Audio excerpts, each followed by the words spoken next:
ಇನ್ನು ಕಾಂಗ್ರೆಸ್ ನಾಯಕರ ವಿರುದ್ಧ ಎಐ ಛೂ ಬಿಟ್ಟ ಜೆಡಿಎಸ್ ಪಕ್ಷ. ನುಂಗೋಣ ಬಾ ಎಂದು ಕಾಂಗ್ರೆಸ್ ಲೀಡರ್ ವಿಡಿಯೋ ಹಂಚಿದ ಜೆಡಿಎಸ್, ರಾಜ್ಯವನ್ನೇ ನುಂಗುತ್ತಾರೆ ಈ ಆಸಾಮಿಗಳು ಎಂದು ಕುಹಕ. ಕೈ ನಾಯಕರ ವಿರುದ್ಧ ಆರ್ಟಿಫಿಷಿಯಲ್ ಇಂಟೆಲಿಜೆನ್ಸ್ ಅನ್ನ ಛೂ ಬಿಟ್ಟ ಜೆಡಿಎಸ್. ನುಂಗೋಣ ಬಾ ಎಂದು ಕಾಂಗ್ರೆಸ್ ಲೀಡರ್ ವಿಡಿಯೋ ಹಂಚಿದ ಜೆಡಿಎಸ್ ಪಕ್ಷ, ರಾಜ್ಯವನ್ನೇ ನುಂಗುತ್ತಾರೆ ಈ ಆಸಾಮಿಗಳು ಎಂದು ಕುಹಕ. ರಾಜಕೀಯ ಅಖಾಡದಲ್ಲಿ ಎಐ ಪರ್ವ, ಕೃತಕ ಬುದ್ಧಿಮತ್ತೆ, ಕಾಂಗ್ರೆಸ್ ನಾಯಕರನ್ನು ಟ್ರೋಲ್ ಮಾಡಿದ ಜೆಡಿಎಸ್. ಎಐ ವಿಡಿಯೋ ಹಂಚಿಕೊಂಡು ಕಾಂಗ್ರೆಸ್ಸಿಗೆ ಇನ್ಸಲ್ಟು.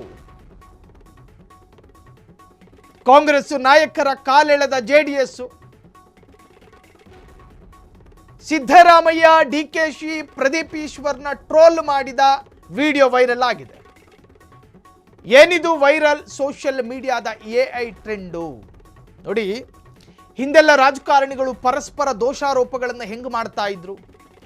ಕಾಂಗ್ರೆಸ್ ಒಂದು ವೇದಿಕೆಯನ್ನು ನಿರ್ಮಿಸಿ ಒಂದು ಪಕ್ಷದ ವಿರುದ್ಧ ಆಕ್ರೋಶವನ್ನು ವ್ಯಕ್ತಪಡಿಸಿದ್ರೆ, ಮರುದಿನ ಅದೇ ಜಾಗದಲ್ಲಿ ಒಂದು ಬಿಡಾರವನ್ನು ಹಾಕಿ ಒಂದು ವೇದಿಕೆಯನ್ನು ಕಟ್ಕೊಂಡು ಅಲ್ಲೊಂದು ಡಯಾಸನ್ನು ನಿರ್ಮಾಣ ಮಾಡಿ ಅದೇ ಸ್ಟೇಜ್ನಲ್ಲಿ ನಿನ್ನೆ ಯಾರು ಬೈದಿದ್ರು ಅವರಿಗೆ ಇವತ್ತು ಬೇರೆ ಪಾರ್ಟಿಯವರು ಬೈತಾ ಇದ್ರು. ಅಂದರೆ ಈ ಹಿಂದಿನ ರಾಜಕೀಯ ಪಕ್ಷಗಳ ಪರಸ್ಪರ ಕೆಸರೆರಚಾಟದ ರೀತಿ ಹಂಗಿತ್ತು. ಈಗ ಹಂಗಲ್ಲ. ಈಗ ಈ ಎಐ ಬಂದ ನಂತರ ಕೃತಕ ಬುದ್ಧಿಮತ್ತೆಯನ್ನು ಬಳಸಿ ಏನು ಬೇಕಾದರೂ ಮಾಡಬಹುದು. ನೇರವಾಗಿ ಬೇವರ್ಸಿ ಅಂತ ಬೈಯೋದಕ್ಕೆ ಸಾಧ್ಯವಾಗದೇ ಇದ್ದರೆ ಅದರಂತೆ ಎಐ ಮುಖಾಂತರವಾಗಿ ಚಿತ್ರೀಕರಿಸೋದು. ತನ್ನ ಗ್ರಹಿಕೆಯಲ್ಲಿ ಯಾರನ್ನ ತುಚ್ಛವಾಗಿ ಕಾಣಬಹುದೋ ಆ ವ್ಯಕ್ತಿಯನ್ನು ಎಐ ಮುಖಾಂತರವಾಗಿ ಚಿತ್ರೀಕರಿಸಿ ಸಾರ್ವಜನಿಕವಾಗಿ ಹರಿಯಬಿಡೋದು. ಇತ್ತೀಚೆಗೊಂದು ನಿಯಮವೂ ಕೂಡ ಜಾರಿಯಾಗಿದೆ. ಎಐ ಮುಖಾಂತರವಾಗಿ ಯಾವುದೇ ವ್ಯಕ್ತಿಯ ಖಾಸಗಿ ಬದುಕಿಗೆ ಧಕ್ಕೆ ತರಬಾರದು ಅನ್ನುವಂತಹ ಒಂದು ಹೊಸ ಗೈಡ್ಲೈನ್ಸ್. ಅದರ ಆಧಾರದಲ್ಲಿ ಅದು ಅಪರಾಧ ಅಂತ ಕರೆಸಿಕೊಳ್ಳುತ್ತೆ.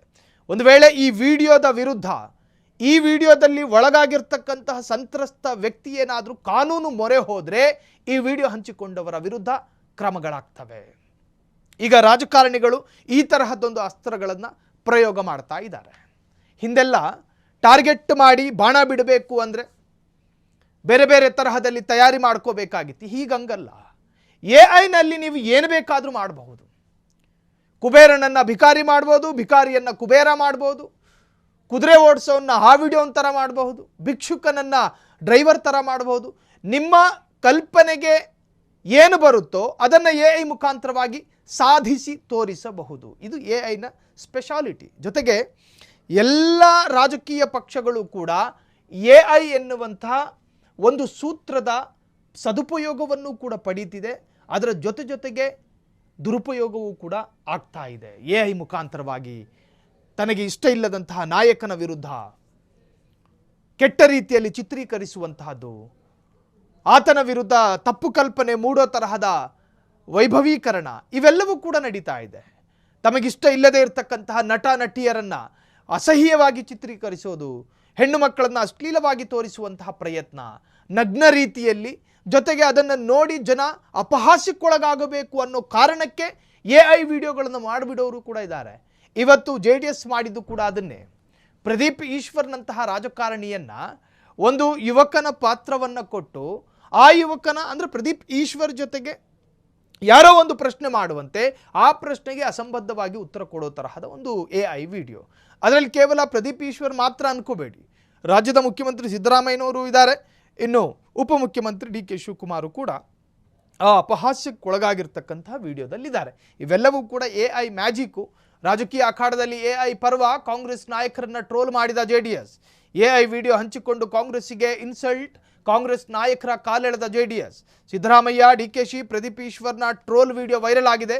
ಹಾಗಾದರೆ ಆ ವಿಡಿಯೋ ವೈರಲ್ ಆದ ನಂತರ ಒಂದಷ್ಟು ಪರವಿರೋಧ ಚರ್ಚೆಗೂ ಕೂಡ ಕಾರಣವಾಯಿತು. ಯಾವ ಹಾಡನ್ನು ಕೇಳುತ್ತಿದ್ದಾರೆ ಕಾಂಗ್ರೆಸ್ ನಾಯಕರು, ಈ ವಿಡಿಯೋದಲ್ಲಿ ಏನಿದೆ ಅನ್ನೋ ತರಹದ ಚರ್ಚೆಗಳು ಕೂಡ ಎರಡೂ ಪಕ್ಷದ ವಲಯದಲ್ಲೂ ಕೂಡ ಈಗ ನಡೀತಾ ಇದೆ. ಕ್ಷಣ ಕ್ಷಣದ ಸುದ್ದಿಗಳಿಗಾಗಿ ಫ್ರೀಡಂ ಟಿವಿ ಸಬ್ಸ್ಕ್ರೈಬ್ ಮಾಡಿ, ಲೈಕ್ ಮಾಡಿ ಹಾಗೂ ಫಾಲೋ ಮಾಡಿ. ಹೊಸ ಸುದ್ದಿಗಳ ನೋಟಿಫಿಕೇಶನ್ಗಾಗಿ ಬೆಲ್ ಐಕಾನ್ ಮೇಲೆ ಕ್ಲಿಕ್ ಮಾಡಿ.